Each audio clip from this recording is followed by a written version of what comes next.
Do you know why the Apostle John was thrown into a cauldron of boiling oil, yet did not die? Many people remember that he wrote the book of Revelation, but very few know that before that world-shaking prophecy was ever written, Rome once tried to end his life with a pot of boiling oil. It was not an ordinary punishment.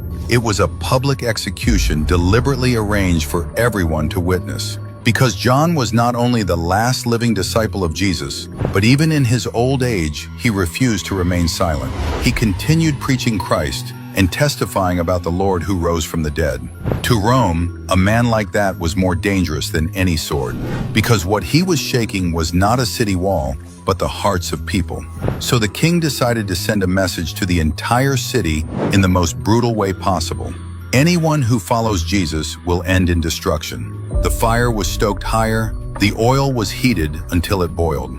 Inside the massive cauldron, the oil churned and burst like molten lava. The crowd grew larger and larger. Everyone was waiting for one moment, waiting to see the elderly disciples swallowed by the scorching oil, waiting to hear his screams tear through the air, waiting for Rome to crush this spreading faith with a single bloody spectacle.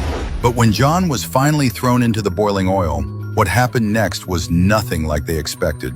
There was no scream, no struggle, no flesh collapsing under the burn of the heat, only a terrifying silence. Because John did not die.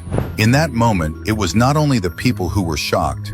Even Rome itself had to admit something. They could light the fire, they could heat the oil, they could drag a man to the instrument of execution, but they did not have the power to decide that man's ending. As long as God had not finished John's mission, not even the hottest fire could consume him. In the end, Rome could not kill him, so they exiled him to the island of Patmos. But what they thought was exile, God turned into the doorway of revelation. And it was on that lonely island that John wrote the book of Revelation.